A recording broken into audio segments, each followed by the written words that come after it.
All right, hello, and welcome to White Hat versus Black Hat SEO show. My name is Josh Bachynski, and joined as always with my co-host, I have here Chase Reiner. Say hi, Chase. Chase is shy. He was having trouble with his computer. It probably crashed again because we were having the PC Mac debate. And I said to him, it never crashes on my Mac. I don't know what's wrong with your PC. So I'm assuming that's why Chase isn't speaking right now. So we'll just move right on. And also joined today with us, we have the amazing, the legendary Eric Lancheres. So say hi, Eric. Hey, how's it going, guys? Well, I'm doing well. I don't know how Chase is doing. Yeah, I'm sure. I'm surrounded by Macs and PCs right here. I'm like, I have PC, Mac, and half and half. Why do you have both? Well, I'm a geek, but you know what? PC for a lot of for using ScreenFlow and Keynote whenever I make my presentations and all that. It's amazing for it, and the screens are really nice. And PC for gaming, for crunching numbers, for like encoding, and there's a lot of strengths to both sides. Awesome. Okay. So, so today on the show, we have Eric Lancheres. And Eric, I know you had some stuff that you wanted to talk about. Chase, we see you clapping. Yeah. I can make your hands clap. But we don't hear you. So you can just do mime. I'm not going to say what he said right there. I can read his lips. I know what he said right there. So Chase, you can just do interpretive dance during the entire hangout. That's not really going to help for people listening to this as a podcast later. They can only imagine. I will describe the interpretive dance that Chase does. So right now he looks kind of like a California stoner, and he's got a kind of a dopey little smile on his face. And anyway, it's not to get boring anyway. So Eric and I will carry on the conversation. So anyway, this is White Hat versus Black Hat, and this is the SEO show where we debate what is better, White Hat or Black Hat, and we talk about what's new in White Hat and what's new in Black Hat SEO. And just before the show, actually, Eric and I were talking about how Black Hat SEO is kind of changed, and I just want to bring this up, and because I've observed the same thing. Ever since around 2011 when Panda came out. I don't know about when you noticed it, Eric, but I noticed it around 2011. I know you did a lot of work with Panda. You're one of the forefront people on Panda. But I noticed at that time, you notice a lot of Black Hats starting to advertise stuff they do on Warrior Forum or Black Hat World, and it moves from like website SEO and they start doing YouTube SEO, or they start selling ebooks, or they start, doing other things than ranking sites. And one could say, and maybe we can debate this, I don't know, one could say that's kind of an argument, and a lot of them moved over to AdWords as well. Like one really well-known Black Hat SEO guy who had a lot to do with the SC Nuke world, he moved over to doing AdWords completely. And it's kind of like, so how good is Black Hat SEO then if everyone's moving away from Black Hat SEO? So we were talking about that. And you said something about, you saw something in November recently for Black Hat SEO. Well, yeah, look, Black Hat SEO, I mean, White Hat, Black Hat, it all depends on how you define that. But let's just go with the pure Black Hat, which just loads up a tool, scrape box, spam the entire web. People have been moving away from that. And, they're not ranking their own sites anymore. Instead, like what you see, the people are still trying to do it. First, it went to Tumblr. First, they were like, okay, now we can't spam our own sites. Let's go spam Tumblr and other big sites. And after that, they're like, well, that's not even working so well. So now let's rank YouTube and use our tools for YouTube and like build views and all that. And YouTube seems to be like the last thing that the Black Hats are kind of like clinching on, because that's a major site, so you could throw links at it, you could throw views, and Google favors it off the bat. So it really seems to be kind of like that progression where the pie was shrinking. And I was just talking about this the other day, where when's the last time you've done a search and the first result is a super spammy result? It's kind of, it doesn't happen very often unless there's absolutely no other results. Like if I search for a weird pharmaceutical thing and I put like buy now, Viagra, Cinefil, or something like that, and there are no real results. For SEO purposes, that's the reason why. For SEO purposes. Except for like that, then maybe Google will show me a kind of a spammy result. But if I'm searching normal terms, that never happens anymore. So there's been a major step up in the past 4 or 5 years from Google. I would agree. And in fact, that is exactly what Matt Cutts, who used to be the head of search quality at Google. Doesn't have a job anymore there. No, he doesn't. He doesn't. Now he's working for the USDS, the United States Digital Service. Yeah. Which I find very interesting because Google is it's kind of an aside, but Google was always very Obama and Hillary centric, and they have absolutely no tie-ins to the Trump administration whatsoever. In fact, Eric Schmidt, the Alphabet chairman, Alphabet, of course, is the new parent company of Google, used to be the Google CEO and Google chairman for years. He recently went on record and said that Donald Trump is his administration is going to do evil things. And so it's kind of interesting. Again, this is kind of an aside. We'll get back to the SEO in a second. But it's kind of interesting that Matt Cutts is now working for the U.S. Digital Service. He's now the acting head, as I read in Barry Schwartz's article. Crazy. You know, is he there as a spy? Is he spying for Google? That's what I thought. I thought, oh, that's Google's move. They can't get anyone into the administration, so they're going to send Matt Cutts to spy on what's going on in the digital service. And he's going to report back to Google about policy things. Anyway, that's we can take off the tinfoil hats. That's my conspiracy theory for the day. But yeah, and that was Google's intention. Hi there, Chase. Does it work? It works now. Gosh, it crashed again. Here. And I see you've got a new backdrop behind you. Yes. For all the podcast listeners, he's got a green screen behind him. And pretty soon he's gonna be doing some, again, interpretive dance with imagery behind him. He's doing it now, and I won't describe it. It's too lewd to describe on air. So but that was we were just talking about how Black Hat is changing, and that was, of course, Google's their full intention was to make Black Hat more and more expensive and just reduce it. They know they could never get rid of it entirely because there's always going to be clever people who are always finding some way to hack the system, but they can't get rid of it entirely. You know what? I'm going to say there's a new type of Black Hat. It's a white Black Hat. And it's kind of like, I mentioned that to you. I think it's like the reverse Oreo, where there's like, it's white on the outside, but there's a bit of black in the middle. So like these days you see a ton of, like Google at the end of the day is still a search algorithm. It is an algorithm, it's code. So if you feed the code the right things, like if you feed it what it wants to find, it's going to rank you. But what it wants to find these days is high quality stuff. So you kind of have to, you are being white by feeding it high quality stuff, but you can still do it purposely. And you could do it very strategically and methodically where you get repeatable results in the scaling and how you scale it. So you get very, very consistent, repeatable results, which is kind of what I teach. It is essentially, we're doing it in a very predictable and methodical manner, but we actually produce high quality content, but that's because Google's looking for exactly this. So if I'm telling if I'm coaching someone, I'm like, look, you want to have this table on your page, you want to have a subheadline that says this, an image, but you want to name your image specifically like this, and you want to structure it like this. I'm essentially constructing what I call like a high quality page, and that's good for the users, but I'm doing it intentionally so that the Google algorithm picks it up and is like, oh, well, let's reward this site, let's put it on top. So it's kind of like a mix now. It's not completely organic, like just like, oh, just put out good content, you're gonna rank, everything will be nice and rosy.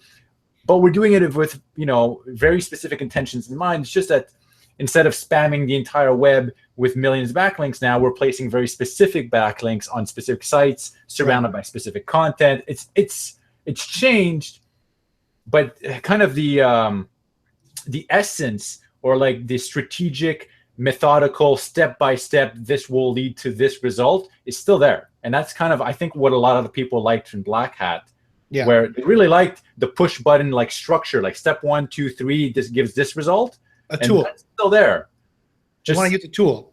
Yeah, exactly. They want a tool, except the tools evolve now a bit, and some people don't like to process it like that. Anyways.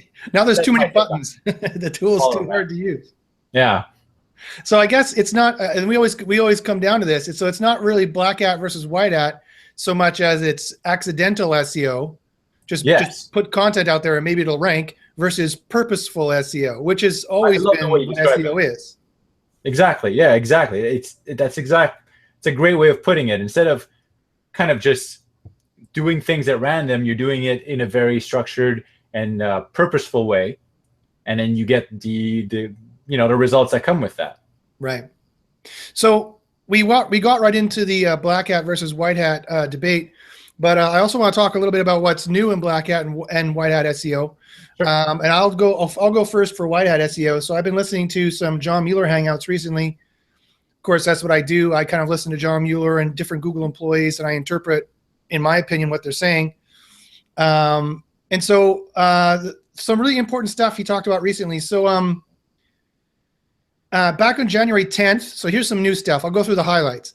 Back on January 10th, John Mueller, this is for the White Hat news things. John Mueller talked about, he said, there are no manual actions that they do not tell you about. Oh, no, sorry. He says there are manual actions that we cannot and do not tell you about. Sorry. There are manual actions. That's a big distinction right there. Yes. Yes. Let me get this right. There are manual actions, John Mueller says, that we cannot and do not tell you about. Issues surrounding copyright, for example, issues surrounding legal issues. So there are times that the manual web spam team takes manual action on the search results pages. That is to say, changing them. That is to say, demoting certain websites, web pages, and they do not inform the website owners. And so John Mueller is on record admitting that. And so when I hear him say something like that, I just think, okay, well, how many more? And he's admitted in the past, he's kind of tongue-in-cheek admitted in the past that there are manual actions that they don't tell you about in Search Console, especially when you're buying a new domain. You may not get any old actions that were on the domain. If you put a new Search Console on it, you may not get those. Or between HTTP and HTTPS and things like that. So I thought that was really interesting. And also January 13th, John Mueller said something. A nice young lady by the name of Dawn from the UK, I'm assuming she has a UK accent, asked, and it's always good. It's always good. I don't know if you've noticed this, Eric. Whenever a pretty woman asks John a question, have you ever noticed how he usually starts babbling at the mouth? I knew you were going to say that. I haven't seen that hangout. I see a bunch of hangouts, but I haven't seen that one. But the way, as soon as you went, yeah, she had a pretty accent. I was like, oh no. And I guess Over. I find it quite funny because one time a very young, attractive lady came on and asked him point blank, it was like about a year ago, about Panda. And he just started telling her exactly how Panda worked. Like, oh yeah, it'll take 6 months to a year for Panda, but the other quality algorithms are on crawl in about 10 days of processing later. I'm like, people have been asking you this, John, for years. So here's the strategy. What we do is we just find like a model and we basically just give her a list of questions to ask John Mueller. Yes, that I very seriously considered doing that because I'm like, oh, it works really well. How funny would it be? You know, there's Google Hangouts. Anyone who's ever watched Google Hangouts, it's gonna be guys with thick accents or some from around the world. They're really good at picking out diversity and kind of getting a good mix.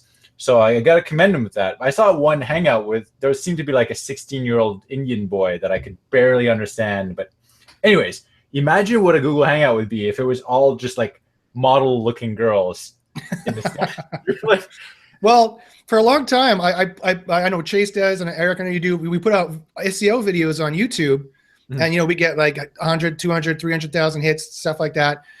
One of my main competitors who was getting a lot of hits was the Coding Babes guys who were talking about how to do SEO, and it's this rather attractive young lady, very well endowed. Let's just put it that way, in a bikini. And I'm like, oh, come on. I mean, anyone could do that. I could do that. Fine. I mean, you don't want to see me in a bikini. That's what I'm talking about. I mean, but put a pretty woman in a bikini. Think about this. Like, we actually hire like 10 models and we like get them all to wear a shirt for our YouTube channels. And we just get them all in the Hangout and just give them questions. Like, who's not going to talk about that? Okay. All right. That's a plan. So in the chat, in the chat window, guys, we got about 30 people watching, usually about 50 to 100 people watching. More people watch later on. So in the chat, go ahead and say in the chat if you think that's a good idea. If you have if you happen to be a young lady, attractive young lady, or if you have a sister, wife, or friend who might want to go on. Eric is shaking his head. This is beyond his sensibilities. That's because he's a good Canadian boy. Unlike me, I'm a bad Canadian boy.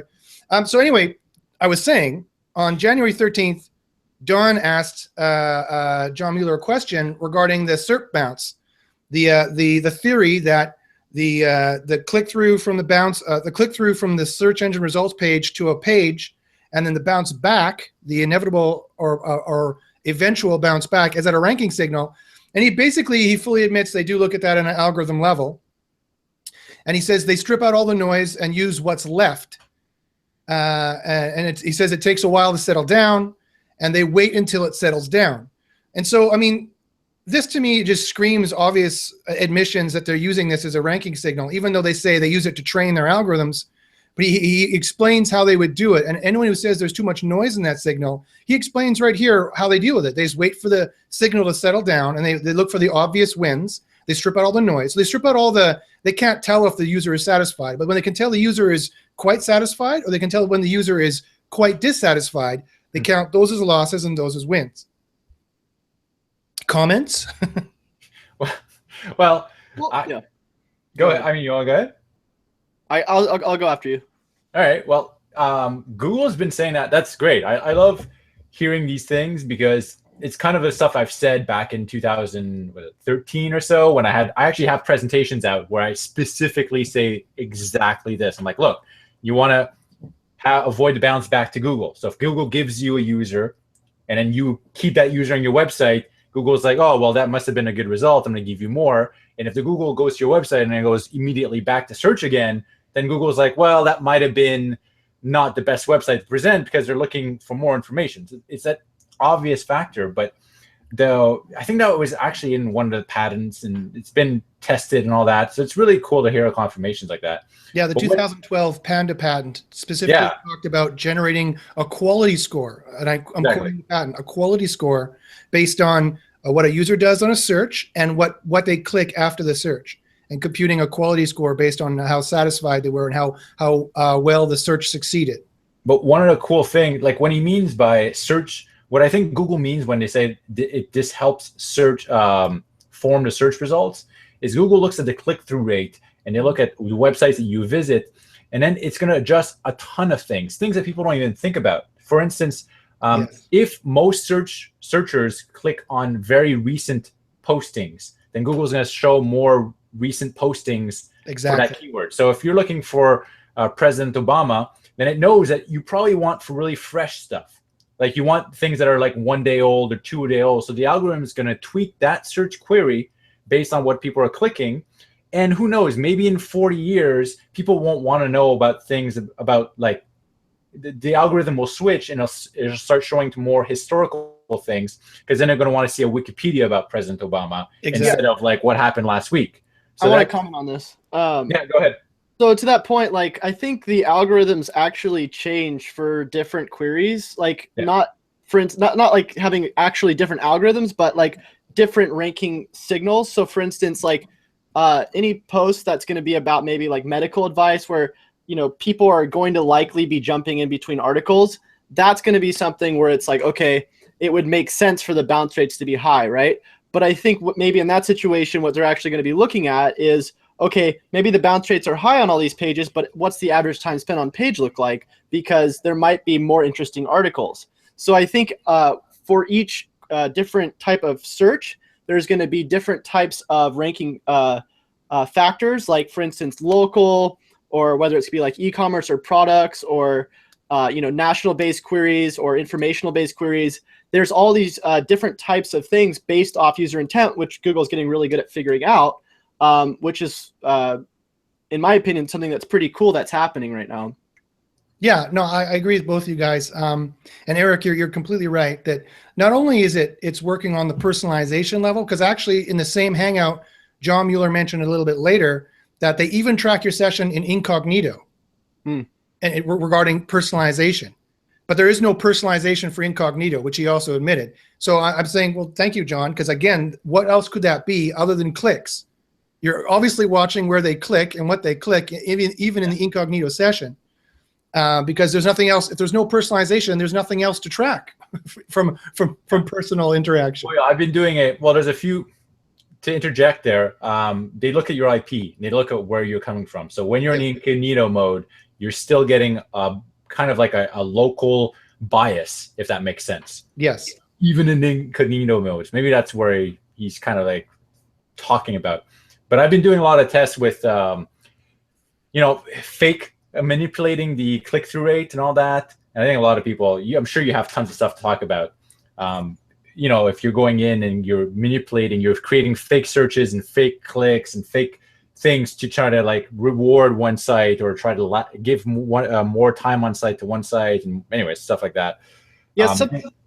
Yeah. And how well? Sorry, Jake, how well have you done with that, Eric? Because I did some testing about 3 or 4 years ago, and I found that I could promote a site through doing that organically by getting real people to do it, not like bots to do it. But you can't demote a site by making bounces. Have you seen the same or different? Well, the demotion would be long term. It's really hard to fake, honestly, because look, think about this: a website gets 10,000 visitors a month, which is not even a lot. Like bigger sites get 100,000, 1 million visitors a month. Right. To be able to manipulate or kind of change that entire metric, you would need to send 200,000 or like 100, you know, at least the same amount of traffic to bring it down by half. At least 30%. Yeah. John Miller's talked about the magic 30%. If 30% of your pages are crap, that's when Panda gets triggered. He's talked about. Yeah. So that's a lot of traffic you have to drive for the entire site, but for a single page, yeah, for sure. I think Joshua. So something that Backlinko actually talks about in one of his case studies, and I keep calling him Backlinko, but his name's Brian Dean. Let's keep calling him Backlinko. I like it better. I think Backlinko is a cooler name. It sounds like a superhero. Backlinko. It sounds like a game on Price is Right. You know, you Plinko, right. Either way, he mentions this thing that Rand Fishkin did when at one of his MozCon events, and he actually during MozCon he had like thousands of people. He tweeted something out also, and he wanted everybody to search a specific query around an article that he just made. I think it was as a test or something. Yep. And basically within the next 24 hours, like thousands and thousands of people clicked on this article, and it basically skyrocketed to like I think like the 3rd position, or maybe it was even the 1st position. Yeah. So I mean, that's just more evidence kind of backing up what you guys are talking about. Click-through rates are totally something that matter, and you can really add a game changer by adding some sort of branding campaign in your SEO as well, which is why it's so important to start not only considering, you know, on-page SEO, off-page SEO, conversion rate optimization, user intent optimization, all these different things, but also things like social media marketing, remarketing, search engine marketing, because everything's kind of going together these days. No, I agree. Yeah, I mean, even TV ads. I mean, people talk about link velocity. I know, Eric, you've mentioned link velocity before. I don't think there's a problem with link velocity. You know, like people think if you get 1,000 links in the space of a couple of days, this is an issue. Or if you have 1,000 new searches in a space of a couple of days, it's an issue. And I don't think it is. And in fact, John Mueller's been asked, and he says it's not an issue, because if you put out a TV commercial and everyone's going, or a radio commercial, and people are going crazy for your product, you're going to get a bunch of people searching and a bunch of people linking, and that's natural. So I don't know. What do you think about that? Oh, well, that's a great comment, and it's true. Like things happen. Here's the thing: Google, the way they operate, they know that happens all the time, and that's good. That's coded in there. However, there are more that triggers like step number 2. Like normally for 90% of the websites, it's not happening on a regular basis. You're not getting a spike from 0 to 20,000 links in a single day. So that triggers the second set of more stringent evaluation. Like, was this natural? Did it not happen? Are the links staying, or are the links disappearing? Like if you run X rumor and you spam, you get 20,000 links in a single day. First of all, there's probably going to be some manual reviewer that's going to go in and say, is this warranted? Is this not? And then the second thing is, if all the links are disappearing right away, then it's also another negative signal. So there's like more stuff that happens when these big spikes happen, and Google will look at it closer, and they'll make a judgment call after with the second algorithms to say like, oh, this is spam, or this is just, there was a TV ad.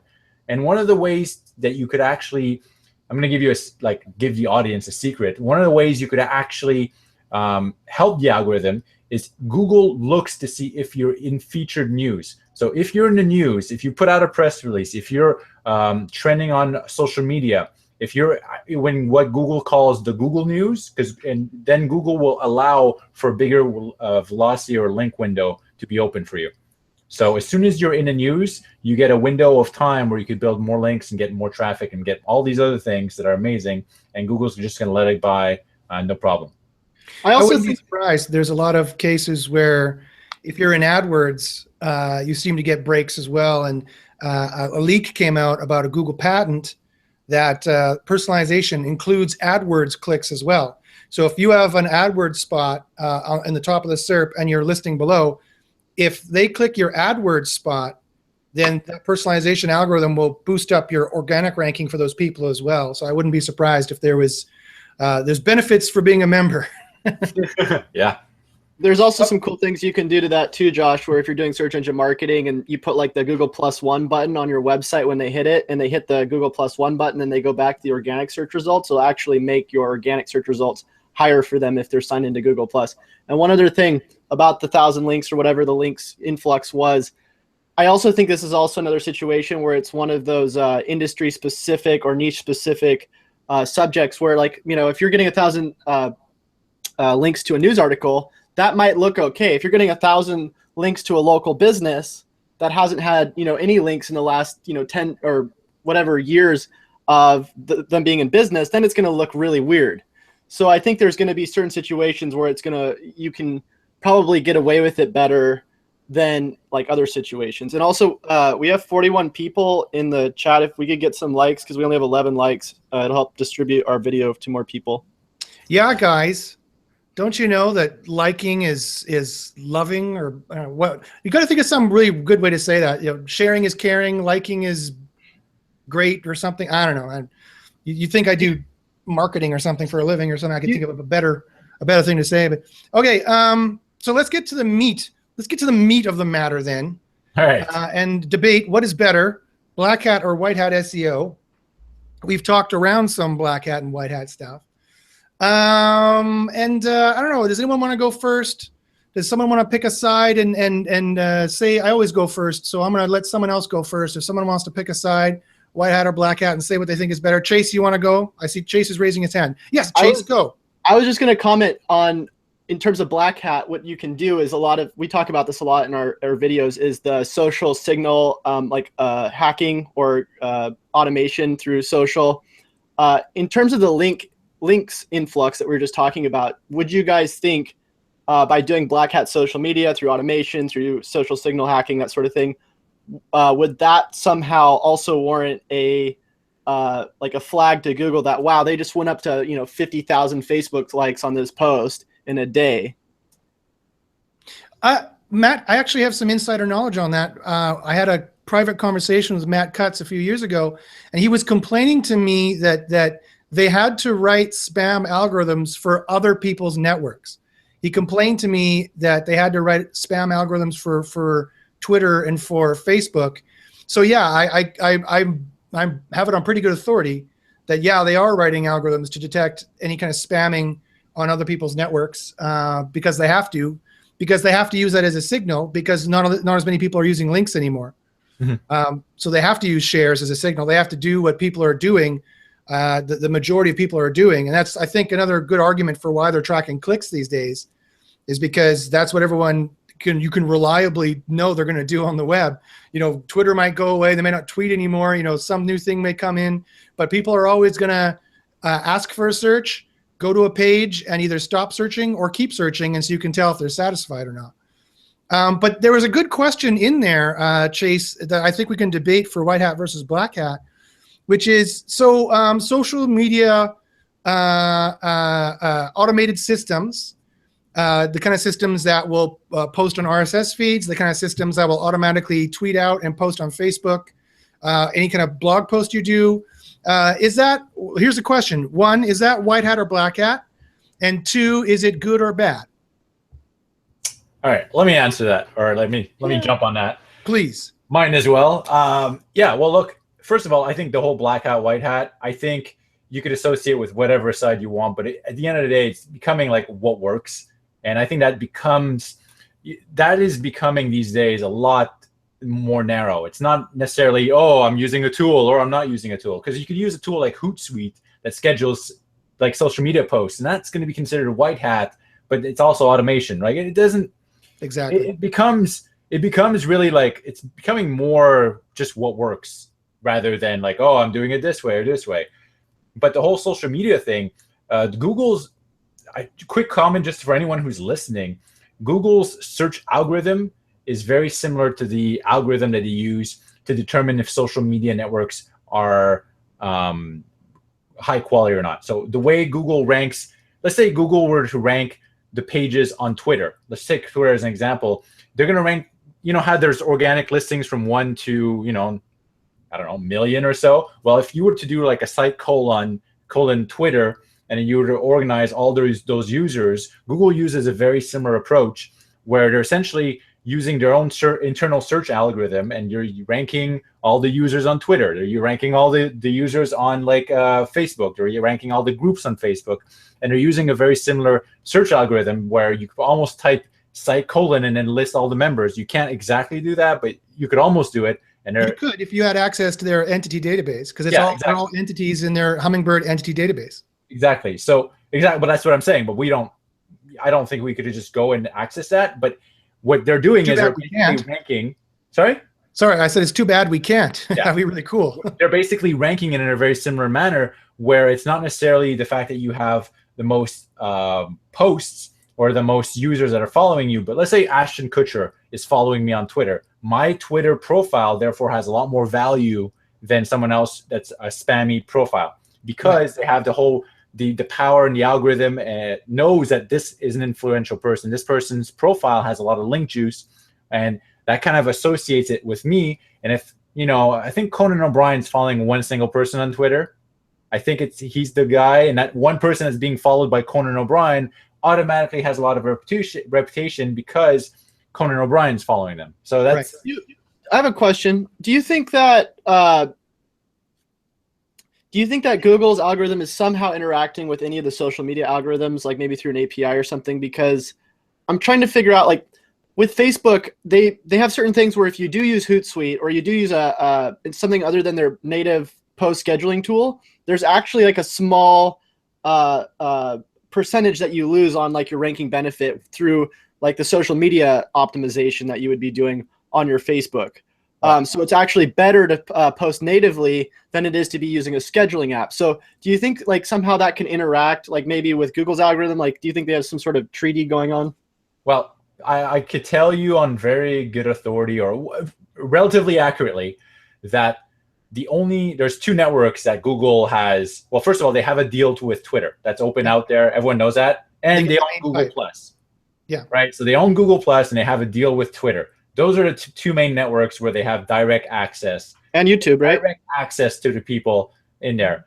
Facebook, everyone thinks that they look at Facebook. They are on looking at Facebook, but as far as I know, they have to go through the same doors that everyone else goes through. So on Facebook, they can't access your private data on Facebook without if it's not public. So that's, they monitor and they look at Facebook, but they don't have the direct access that they do on Twitter. And that's also why Google Plus, you could have a profile that's not very popular and do the plus ones on Google Plus, and Google counts that because it's their own network. They know everything that happens on Google Plus. So yeah, Josh, I think you want to say stuff, but no, Eric, you're completely right. Chase, you're right too. YouTube, of course, shouldn't be discounted. It's another social network. I mean, you can say it is Google Plus. Really, they are merging as being the same thing, but YouTube is a social network they have direct access to. And Rand Fishkin from Moz, the Wizard of Moz, he speculated on one Whiteboard Friday a couple of years ago that he watched, there was some corporate acquisitions that Google did. Google bought a couple companies that had direct OAuth tie-in to Facebook. And he speculated as to, you couldn't think of any other reason why they would buy these companies other than they had direct access to personal Facebook data. And he thought they might be doing something there. And Andre Lepatsev, who was another Webmasters Trends analyst working out of the Dublin office, he was specifically asked this question, do you guys have direct access to Facebook?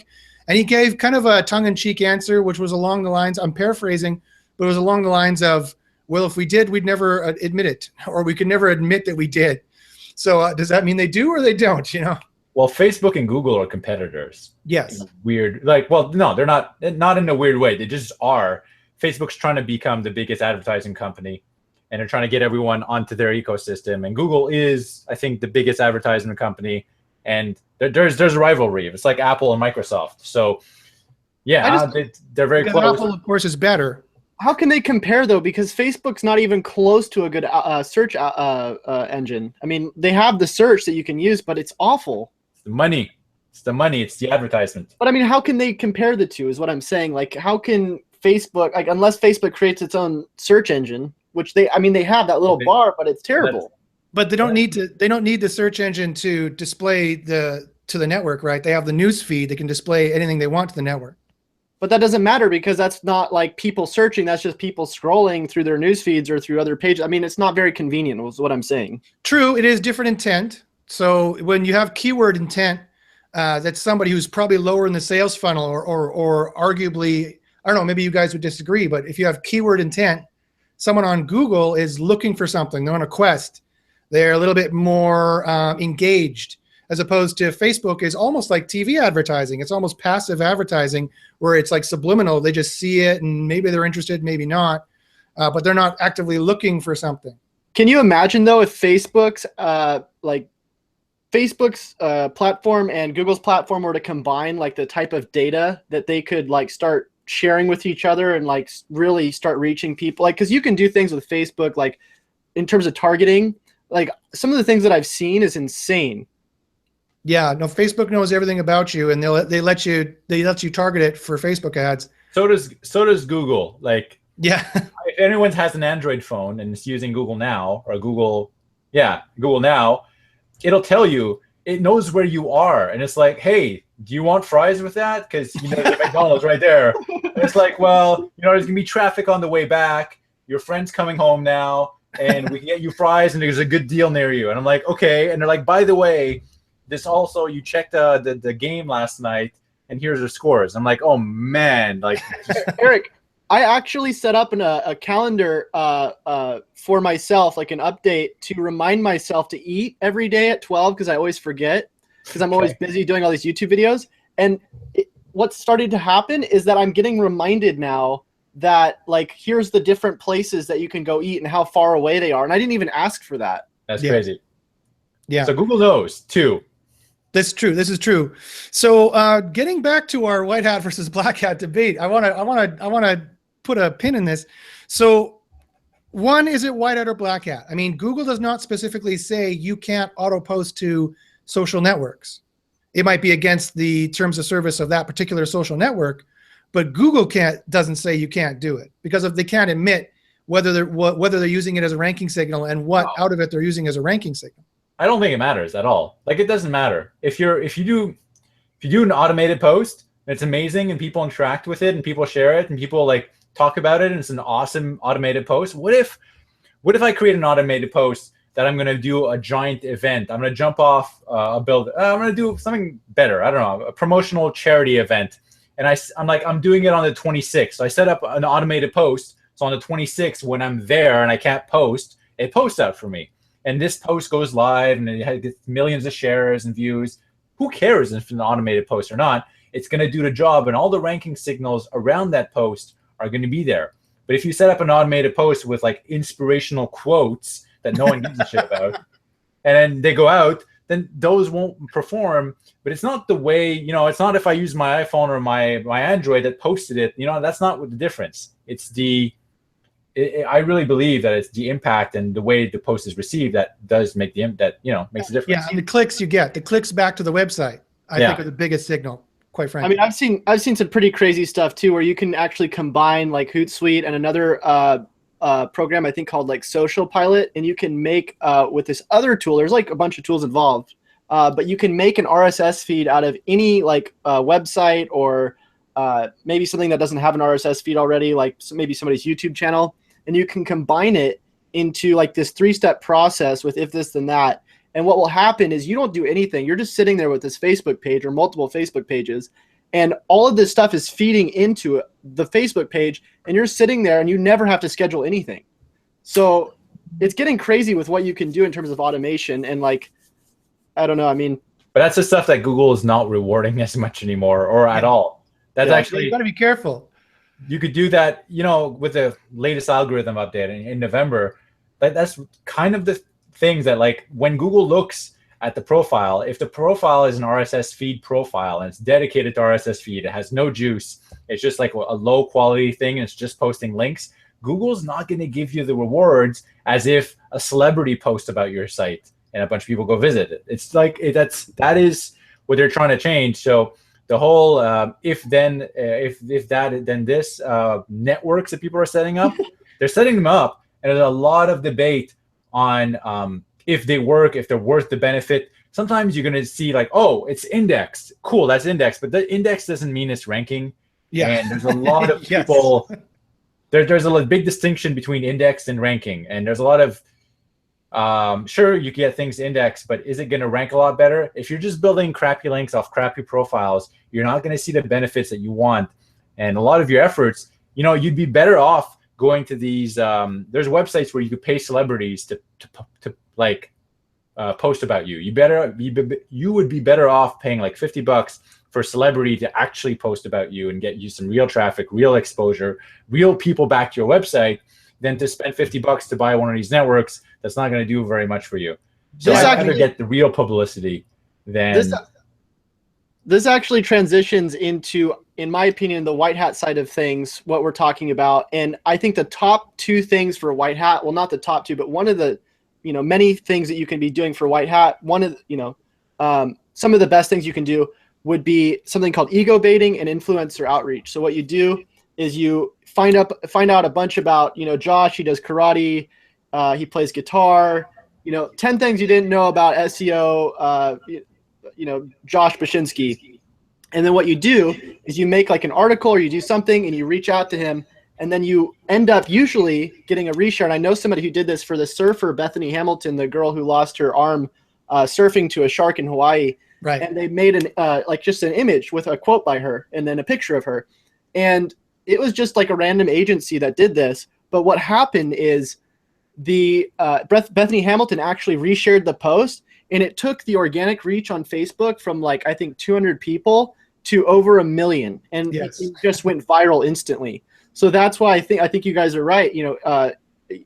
Getting in touch with influencers and trying to go about things like that, you're going to get way more distances just trying to automate things and do all of it by yourself.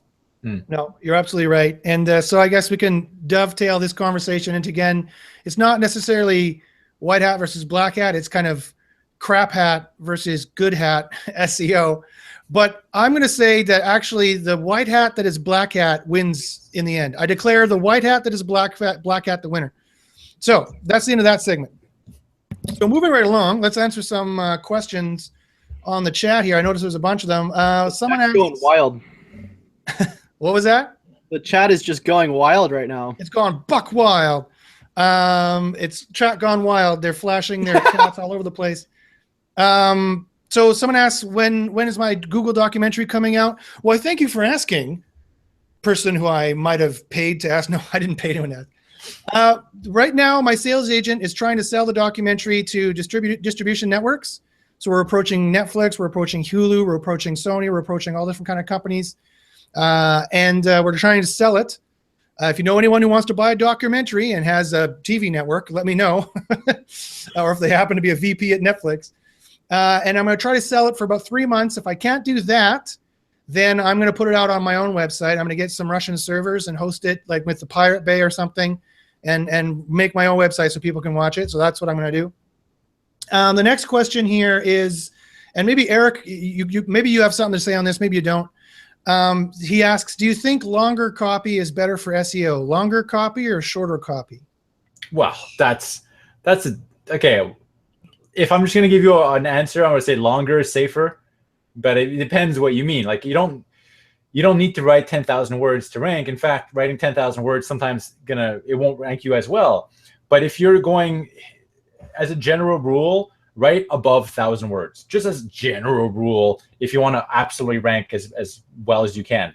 There are some sweet spots. The sweet spots tend to change. What I tend to do is I will write over 1,000 words. So I'm going to say, if that's longer to you, then that might be long. That might be too short to other people. But typically, more copy will rank better for a few reasons. One of my best ranking pages, I have a page right now. It's on virtual reality. It's on Ultra VR.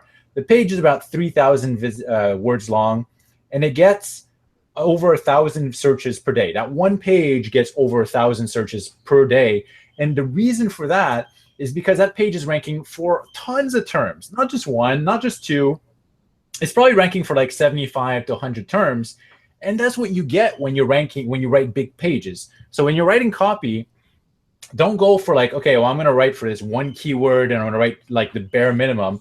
Go and write a big piece of content on that subject, on that topic, and go crazy. And you're going to get benefits from like hundreds of keywords. You're going to get a lot more customers, sales, traffic.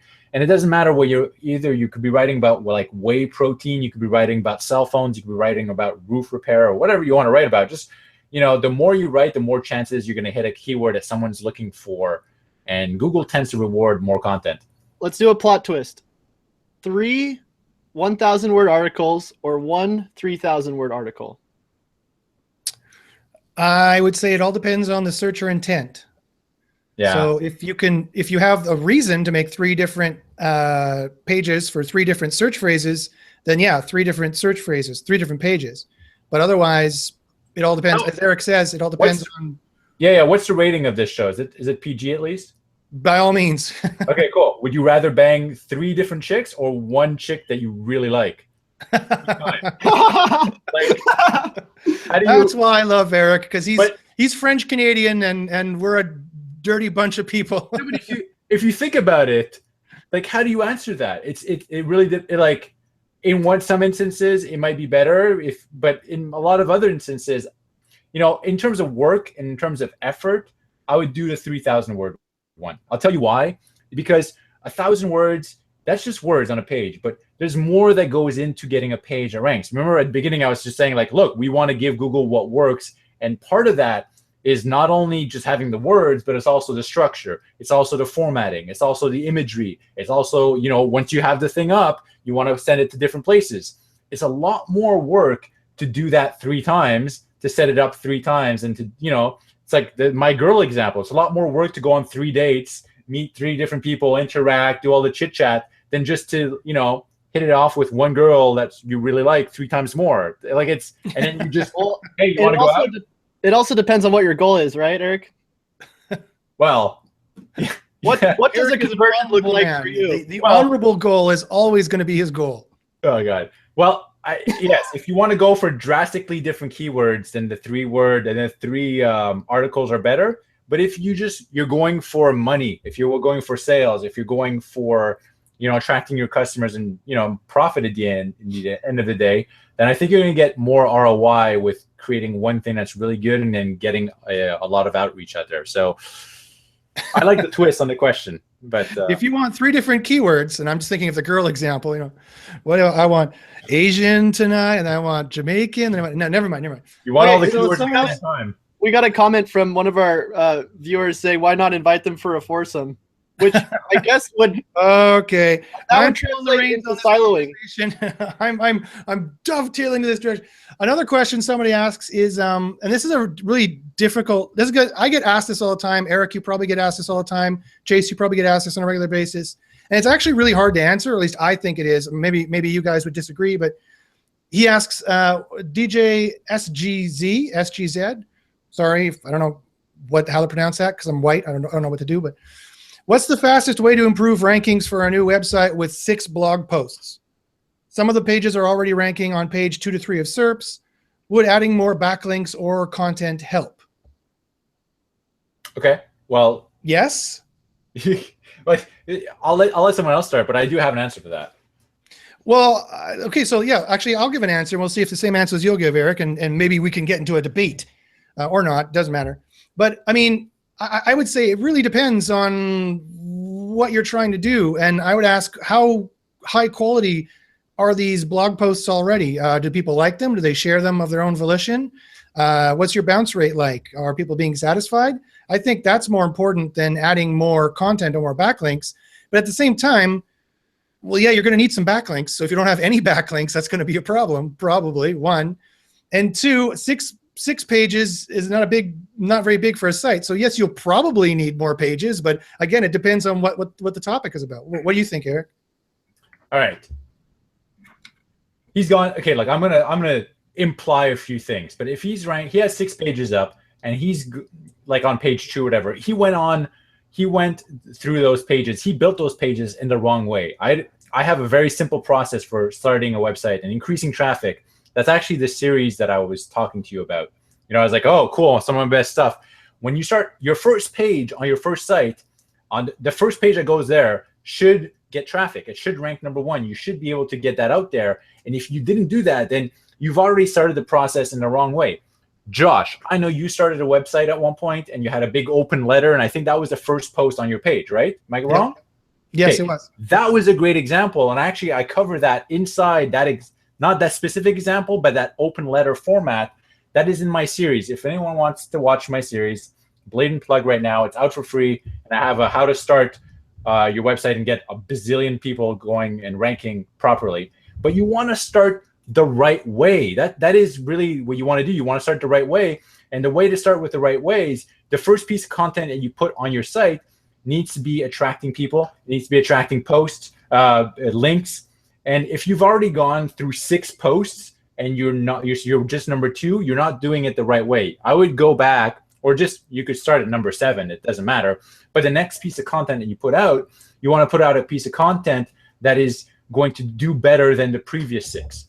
So you can go up to bat as many times as you want, but until you do it, you know, you put out a piece of content that does follow the Google formula, that does follow all the optimal on page, and it does attract a billion links and a lot of people talking about it, you're not going to get the rankings. But once you do that, then you're going to succeed amazingly well. So it's really, obviously bigger sites will do better when you have 100 pages, 2,000 pages, or 1,000,000 pages. But even when you're starting a brand new site, the first piece of content you want to put out, and this is in my series where I take people step by step, where you want to have a few things. Either things that work really well are exactly what Josh did. So like an open letter is one of my examples. It's one of the types of content I say. An open letter is you write your heart out about a person in your industry or a company, and then this gets shared like crazy. So you get a ton of backlinks and you get a lot of exposure. It gives all the right signals, and then people come back to see what you're updating. So the next thing you put on your site is also going to get a lot of traction.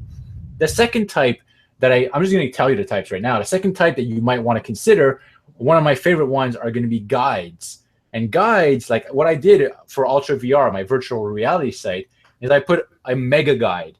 And you could go, if you type in Samsung Gear VR, you're going to find it. I'm outranking Samsung. It was my first post on the virtual reality site. It's on virtual reality, which there's tons of competition these days. And I'm outranking Samsung for their own product. So that I put out a guide, and I put out a comprehensive guide on everything on it, how to use it, what to do. And that attracted hundreds of backlinks that I didn't have to build. It's getting thousands of visitors per day. It's kind of like done the right way, and that launches an entire site. And I'm going to give you 2 more bonus ones. I'll just jump in there, Eric. Yeah, go ahead. Yeah, I mean, and the reason why you're outranking them, I'm sure, is because the content's so good. Yeah. 1, but 2, you know some really neat tricks about how to do on-page SEO these days, which gives big boosts. I'm not gonna say what they are, and I'm not gonna make you say what they are. But I know you know a lot of stuff here that's been clinically tested. Yeah, thanks. It's as clinical as SEO gets, and so I'm just gonna say I'm giving you a plug for your stuff because it's good stuff. Keep going. Thank you. Well, okay, last 2 kind of like bonus ones that gets people to your site like crazy. Like really, there's gonna be either one is gonna be breaking news, and breaking news, you want to be one of the first ones in the world to be posting about this. And the way to get the breaking news, sometimes people are like, well, how do I get breaking news? Well, one of the ways I really like is I'll watch and I'll stream industry events. For instance, if you watch John, let's say we're in the SEO industry, right? And we watch John Mueller say something controversial. Well, you're watching him live on stream say something controversial. You could write a blog post, and if you're and Search Engine Lands and Moz and all the big companies, they do this a lot, where they're the first ones to say, oh, he just said that, and then everyone shares it. Like Search Engine Land, that's like their favorite link building technique, because they'll find something that they just said, and then all they do is just copy that post snip, that news snippet, they cover it, they've linked to all that, gets tons of links, and it gets your page and site ranking. So that's another one. So we went over the open letters, we went over the guides, we went over the news, and then the last one is going to be, actually I forget what the hell it is. There's another one. while you're thinking about that, Eric, I want to say, so people are asking a lot, but how do you do it without a blog? Though they're asking, what if you don't want to have a blog, or what if it's a sales-based site, or a blog is not appropriate? And I just want to answer, it boils down to quality, right? Quality is the most important thing. Like if you're asking a high-level question, the high-level answer is it boils down to quality. And then we need to get into exactly what niche it is. And it's like, okay, let's say you sell cameras. All right, well then take your cameras out and take beautiful pictures and then share them on Pinterest and Instagram and share them everywhere. And then you're going to get a lot of social signals and links from that. Like it depends on the niche and what you're doing. I got the last one just get out of, I'm brain farted for a second. Please. Infographics, but timely infographics. The first concept is going to be, you got to write about stuff that people care about, like right now. So for instance, if I right now had an infographic on immigration, right? Like right now, like this week, because it's a hot topic, and a huge kick-ass infographic on immigration, it would go viral. It would go crazy. People would link to it. People would share it. People would link back to the source. And you don't just put an infographic, but you put an infographic and then content around it. That page, people will go apeshit about it. And then that's how, like, that could be your number 7, where you hit that one thing. You need to get the right type of content, and you don't need 10 pages. You just need one. And then you get one that works, and second one that works, and third one. And the beauty is you get an unlimited amount of tries. And, so you could try 100 times. And if you succeed on time 101, then you're golden, because you're going to get a lot of traction, a lot of links. And that's actually going to help all your other pages. So, that's what I'm going to say about that question. Yeah, that's beautiful. Of course, you're 100% correct. And then this is where the more Black Hat stuff comes in. Is that so? You can also you're right. It's like White Hat and Black Hat have to like get together and do it together, because once you put out the as quality content as you can, like the infographic, for example, then what you do is you have people that I have people who artificially inflate your likes and your posts and your comments on like Imager or Reddit, for example. And then once you get a certain critical mass of quality plus buzz, then it just goes crazy, and their algorithm picks it up, and Google picks it up, and then everyone picks it up, and it goes like that. Well, I actually have a whole program called, a series, whatever. It's not a self promo thing. No, you're allowed. It's called Predictably. Yourself all you like. It's my show. Promote yourself because you're good. So promote yourself all you like. It's called Predictably Viral, and that's exactly what I do. And it's exactly what you just said. Like Josh is on point 100%, where sometimes it's just about you create stuff that has been proven to go viral, and like psychological triggers that like people like to share. They're out there. There's studies that have been done on psychological triggers that compel people to share stuff, and like it's been proven. I'll give you a really quick thing is on a thumbnail, if you have 3 data points, 3 images, like 3 faces, typically it'll do better than one single face. Like 3 little things on a thumbnail, brighter colors. It's like things that you just don't think about. But if you put all those things, all those little psychological things together, and then you give it what I call kind of like a small little push. Some people are using Browsio, and other people are using like different profiles or just using short tasks to get a few people sharing it. Then you just need a snowball effect. You just get above the fold. You don't need like you have like 3-4 shares, and that's all you need. And then people notice it, and then it goes crazy. So I want to comment on what Eric's saying. In terms of the like psychological aspect of like what people do, I think it is really important to look at that as an SEO moving forward, like in these times. And one of the things that I really got a lot of value from was the I think it's like the 7 Principles of Persuasion by Robert Cialdini. Yeah, it's good. If you guys haven't heard of this guy, he literally like he's able to like figure things out about people that like when I like heard about these things, like they're so simple, but like it's insane like how helpful it is when you start thinking in these certain ways. And once you start like instead of like trying to like just promote yourself, and you actually like give to people first, which is one of the principles of persuasion, is actually just giving. You actually will notice a huge difference in how your SEO is going, how your marketing is going, and all that good stuff. So yeah, no, I agree. I mean, all the rules for sales still apply for clickbait titles, still applies for making a website. You still need to know where you are in the sales funnel. I thought the sales funnel was a pretty basic idea, but I still get people asking me, what the hell is a sales funnel? And what does it have to do with me making my website? And I'm kind of like, everything. Like if you're going to make a sales-based site, it's totally different than a blog. Then it's totally different than a, this kind of site or that kind of site. So maybe that'd be a good thing to cover next week because we're running out of time. So the last segment we'll do today is the, so Eric, I did want to give you an opportunity if you did want to plug something, by all means, go ahead and plug it. Yeah, sure. I wasn't expecting. If anyone wants, we're having a launch right now. It's mytrafficresearch.com. That is my website. That is where I teach all my stuff. And I could give you a link that maybe you could. Or if they want to go look me up on Facebook, actually. You can leave the link in the description too. Yeah, you could put it in the chat here. I can paste it to them if you want. Or look, Facebook, Eric Lancheres SEO on Facebook. All the information is there. Or mytrafficresearch.com. That's where that's where I teach all my stuff, and that's where all the programs are, all this stuff. So that will be my plug. I specialize in helping people get a lot of traffic and recover from issues. But I know Josh works one-on-one, and I will teach you. So that's something different. And I teach people how to do it. So I have agencies, I have gurus, and I also have a lot of e-commerce stores that they want to know what to do to get to that next level, how to build their website, and that's what I teach. Yeah, and it's good stuff. I fully endorse all the stuff that Eric's doing, not just because he's a fellow Canadian, because it's also very good. So thanks very much, folks. This has been White Hat versus Black Hat. If any final thoughts, Chase? Any final thoughts, Eric? I think,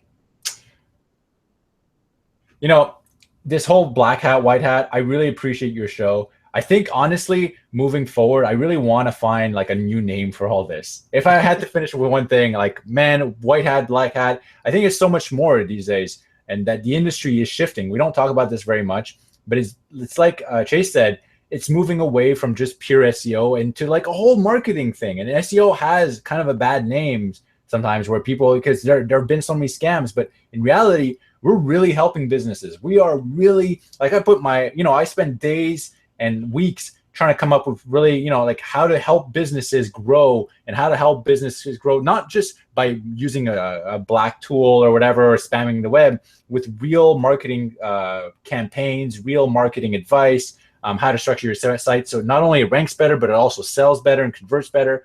So I think hopefully moving forward, there's going to be a new term that kind of describe all of what we're doing here. And we're all in the same boat, I believe, but rather than just, like, oh, he's a black hat or he's a white hat. So that's what I want to finish off with. I agree. Thank you, Eric, very much. Chase, you have any final things to say? I'm just going to ask everybody to, if you haven't already, hit that like button. We're at almost 30. Chase lives off likes. You see, he's living in my basement. That's my basement. I have him chained down there. And if he doesn't get enough likes, I don't feed him. If you don't give him at least 31 likes, he doesn't get any food. Let's see. What do you get tonight? What kind of food are you going to get tonight, Chase? Let me see. I'll refresh the page. 28. Oh, sorry. It's kale salad again. Kale salad for Chase. Sorry, man. Oh. It's nice being on. Thanks a lot, Josh, and thanks, Chase. The pleasure, sir, was all mine. So this has been White Hat versus Black Hat, episode 7. Thanks very much, guys. Subscribe to the channel so you can get updates as to when the next show is. And as always, good luck in the SERPs.